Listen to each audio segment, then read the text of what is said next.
You're watching the Go Cry in the Walk-In podcast. I'm Chef Chole, and you already know.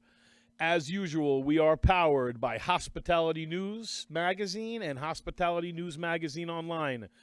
If you're into the hospitality scene, if you're a restaurant worker, if you're a guy that just like maybe you're going to build a restaurant in the future and you want to start to know about this industry, you want to know about events, you want to be in the scene, maybe you want to learn about a new piece of equipment that's coming out, look no further than Hospitality News Magazine and Hospitality News Magazine Online. And like I say, always, if you like anything that you're watching, if you're into it, please hit the like button, subscribe, and share it to any of your friends. Please, we would love it.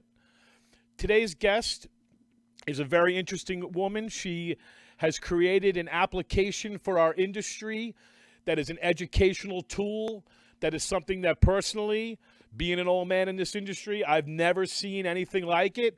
And the minute we met and I started to learn about it, I felt like, oh my God, where has something like this been? So, without any further ado, I'd like to introduce Crystal from the Knowbie App. Hey, Crystal. Hi, Chris. Thanks How for we having doing? me. Really good. So we got Crystal in here, remoted in from beautiful San Diego. Is that where you live right now? No, I mean, sometimes I wish. I Oh, am in British Columbia oh, currently, British in Columbia, Canada. Canada. I'm sorry. Did I talk to you the other day and you were in California? Oh no, you were always in I was Canada. in California. No, I'm in California quite often, so Okay. it's easy to be mistaken. British Columbia, that's where cannabis became legal first. No, one of the first few places, Yes. huh? Oh, we're so progressive. I see that. I see it. Is it very cold by you all the time or no? No, no. No. Right now, you can definitely see that fall is coming in, but it's beautiful and temperate and lovely and green. Right on.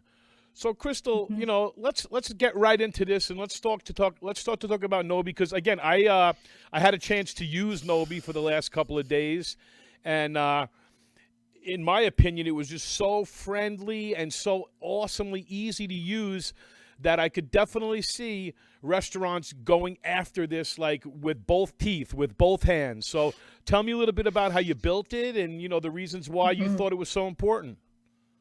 Yeah, thanks, Chris, and thanks for the great feedback. Like you, I kind of have been in the industry my whole life. I dedicated my life to it, working every position from like dishwasher to host, all the way up to becoming a sommelier, and then later being recruited as a wine agent for a premium wine company. And throughout my whole experience, I really enjoyed training people. It's always been something I've loved. I really think education is power. And the challenge I always experienced is that when I would go in to train people to premiumize a server, let's say, so if you're selling, oyster-based Sauvignon Blanc, how do you start selling a higher quality Sauvignon Blanc? So I would go in specifically to train them on that. And the challenge I came up against all the time was that people lacked the fundamental, like foundational education that they needed to have a cognitive understanding of what wine really was.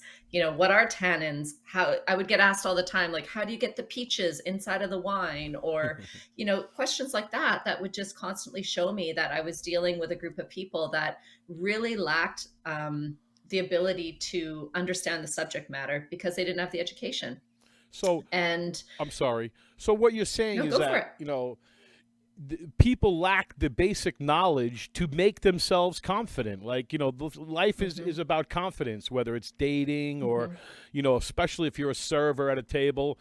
If you seem very confident and knowledgeable, the guest will like kind of lay down and let you take them through that journey. So you felt like that was a big part missing as far as beverage was concerned. Is that what we're saying? Yeah, and I mean, Chris, isn't that what hospitality is, right? I always looked at hospitality as, they're coming into my house. So wherever I worked, this was my establishment, and I had that sense of ownership over it. And if this guest is gonna sit in my section, I want to help guide their experience and give them the best experience as possible. But that doesn't happen today as much as it used to. No. And I think it's because there is a lack of education, there's a lack of confidence. We've got a very young group of people entering the workforce right now. COVID saw a massive group leave that moved on to have more stable jobs. And so it's being backfilled by a really young demographic that a lot of times this is their first job. They don't even really drink. So how are they supposed to know You're right. anything? You're right. And, they got people like you and I coming in to dine. And I'm asking them, what's your lightest bodied red wine on the list? And they have no idea what I'm talking about. Blank stares So in the face at that point. yeah. And it's just not fair. Like, they deserve to have a good experience as well. We've got a massive turnover and retention problem in the hospitality industry. Yeah. Some of it is just innate because of seasonality, and we've got a lot of students in the industry. But some of it is, from they don't have job satisfaction. They're kind of looked at as another cog on the wheel. And so if we don't have unity and accessibility to knowledge and education, then people just tend to move on or not care. And with Knowbie, I wanted to change that whole narrative and make education accessible to everybody, not just revenue generating employees. So not just servers and bartenders. What about the hosts and the bussers and the barbacks? They will maybe become servers and bartenders one day too. What about kitchen staff? What about the dishwasher? Why doesn't he or she get access to education? Right. So I really fully believe in bringing that back to our industry. So the Knowbie, this is sold directly, I would say, to the owner of the restaurant, or let's say the restaurant group, if it may be a big, large group. Mm-hmm. And then, individually, they kind of now are responsible for getting it into every staff's hand, or is that something that you come in and assist with, or part of your staff? Yeah, I come in and assist with it, Chris. And the reason is, being a startup, like we're pretty fresh on the scene. We just really launched seriously at the end of 2022 after doing a lot of testing and iterating. And what I saw was that there's a little bit of animosity between operators and service teams.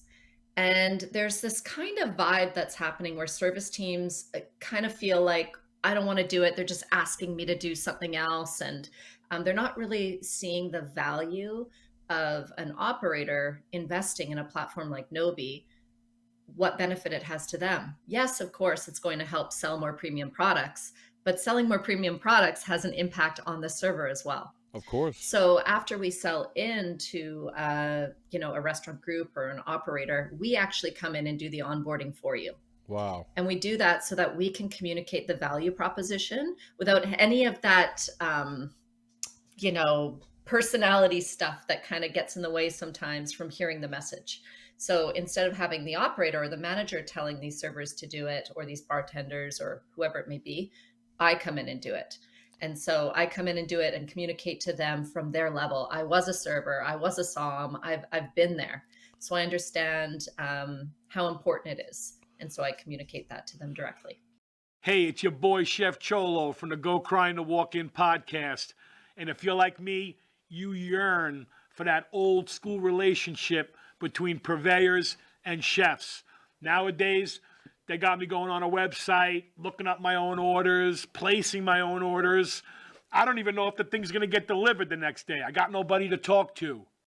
If you're looking for that old school service with aggressive pricing, look no further than American Food Connection. What you do is you call the number at the bottom of the screen, you ask for Danny, and you get it straight. You already know. As the employee starts to go through the steps, answer, read the, go through the section, answer the questions. The answers to those questions, or the results of that kind of those little training sessions, that is information that goes to the owner of the restaurant. Mm-hmm. Is that information that you're only privy to? Like, how does the owner know? Like, okay, I gave it out to these 10 employees, and they had a little session today, and then what's tomorrow? Is there are there little goals set up? Oh, you got to finish 15 questions today. I mean, how do we handle that? Yeah. So in building Knowbie, one of the feedbacks that I got from the industry was they really were hungry for accountability. So old-fashioned training, when I was serving in restaurants, you would get a paper handout and it would be like, here's our manual, here's our menu, go learn it and come back next week and you can shadow someone on the floor. Right. So nothing about that has any accountability in it. No. So how are you supposed to know if they read it? How do you, what, you take a little skill quiz at the end? It's not about continuing education. And that is what I wanted to change with Knowbie. So with Knowbie for the operator, you get to follow along the whole journey. So you get to see where everybody's at in your own operator's dashboard. You get to send messages and push notifications directly to your team. You also get to notify them and send them PDFs or spec sheets or halibuts in season. So tonight, this is a feature and here's a picture of it. So we're kind of becoming this communication tool so that we're creating just more efficient ways of communicating messages in the hospitality team. And then as far as to your second question about, are there goals and things that you want to do? The idea with Knowbie is that we become more than just a training platform. Today, Chris, if you wanted to go and find 10,000 service people working in the industry, where would you go? Are they somewhere online? Is there a hub for them? There isn't anything. So I want to create Knowbie to become this place for them to go, to upskill, to learn, to earn rewards, to find new jobs, to, communicate with their peers.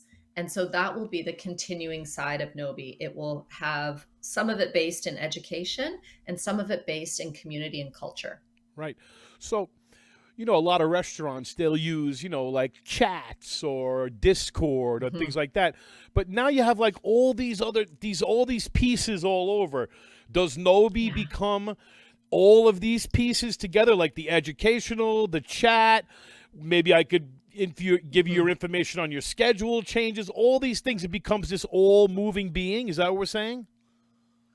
I mean, somewhat. I think one of the best things about Knowbie is that we're very focused on what we do. So we're focused on the number one profit driver of the restaurant right now, which is alcohol. So everything that goes out with Knowbie and the communication that's in there all has to do with food and alcohol. In the future, the chat features that we have right now currently in the app, they're one way only. And that's actually a big relief for operators because how can you manage all the Discord and the Slack and now your email and this and that? You've got all these things dinging and binging for you. So with Knowbie, it's actually only one-way communication, meaning that the operators send things out, they can see who has read it, who's accepted it, and that's the end of the communication between the operator and the server. In the future, having it be a community, I think definitely we're going after kind of the Slacks or the Discords, but we're doing it specifically for our industry because the challenge with hospitality I found, Chris, is that everybody wants to stick us into a box that was built for somebody else. Right. So, use this LMS system that was built for colleges to teach about psychology. And now we've got to put our beverage training into it. It doesn't work. No. And so when I built Knowbie, I wanted to build someone from hospitality building it just for hospitality.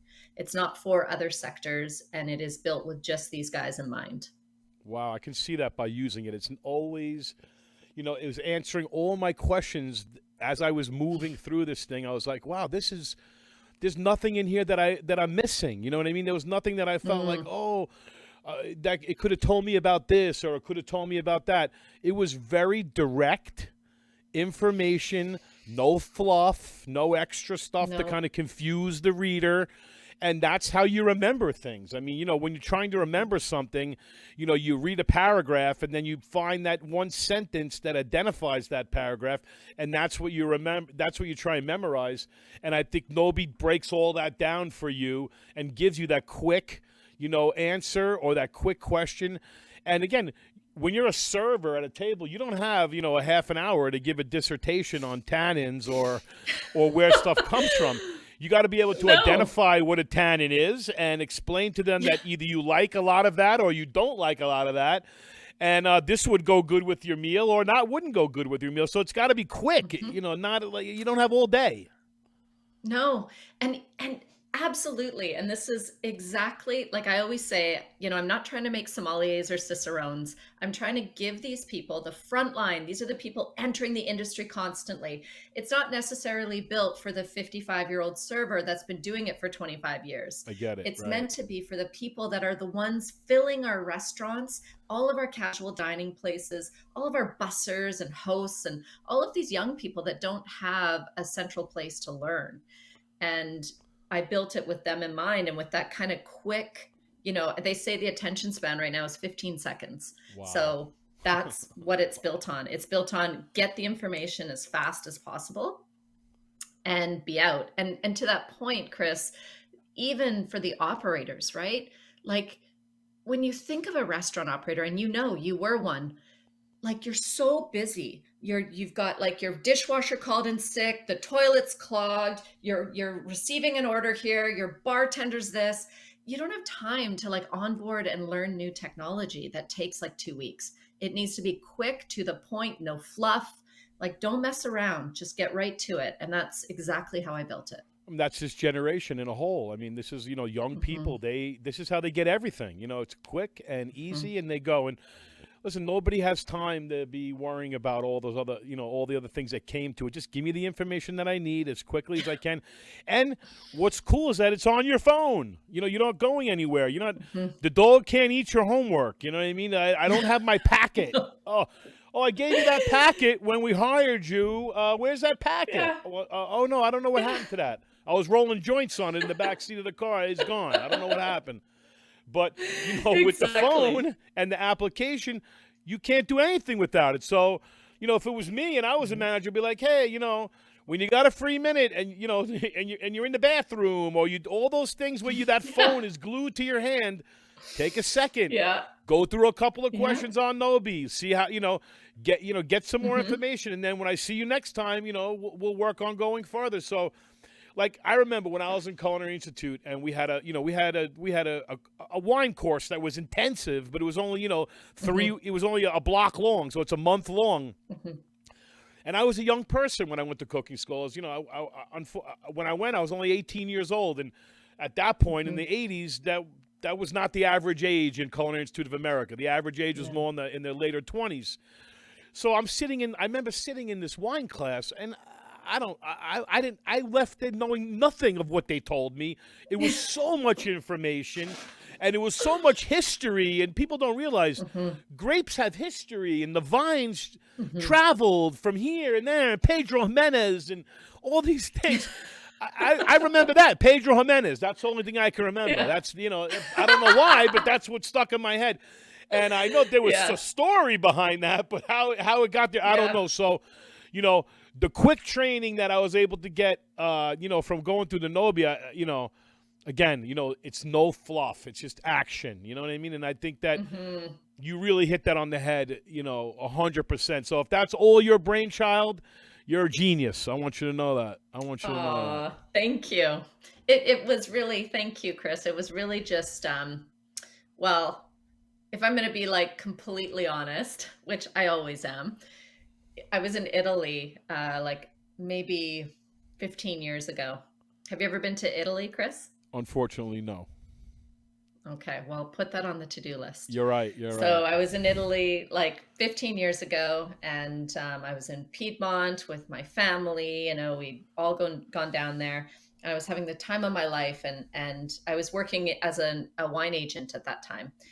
And I thought to myself as I stood there, I need to come back here, and I need to be able to work, because I love working. I love working in hospitality. I love our industry. And I wanted to be able to work from anywhere. And so it's kind of like the whole red car idea. Once you start thinking about a red car, then you start seeing red cars everywhere. Right. So, and this could be a whole other episode if we get into like entrepreneurship and hospitality. But, the short of it is that I had that in mind. I had in mind that I wanted to make an impact, and I wanted to be able to do it from anywhere in the world and leave a legacy. Because, I've got 2 little girls, 4 and 7, and they'll probably work in a restaurant one day. And I hope to leave it better than how I found it. So it's really just a passion project and a little bit selfish because I want to travel the world. Well, no, I think that's cool because, listen, we're all trying to make our impact. You know what I mean? We're all trying to say, like, when we're done here, how are they going to remember us, you know? And if, you know, you could be remembered for making the world a better place and hospitality a better place, how cool, you know, that's awesome. You know what I mean? That's really cool. So, Crystal, we have a new feature here on the Go Crying the Walk-In podcast. And would you like to play? You want to play the new playing, game? Yeah. All right.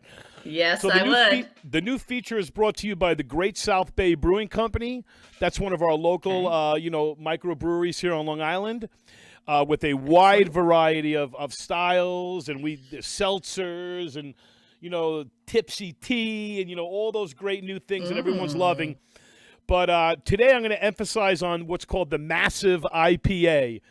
So if anybody's into IPA beers, they know that it's a very, very beer rich in the flavor of what, Crystal? Malt and hops. Hops is it's the big malty one. And very hoppy. Hoppy beer. So IPA would be a very hoppy beer. They're going to add it in the they're going to add it in the wort. They're going to add it in the tank. They're going to add it. There's about 4 different times where you know, hops are added to this beer to give it that wicked, you know, hoppy flavor that people have come to really, really love and respect now.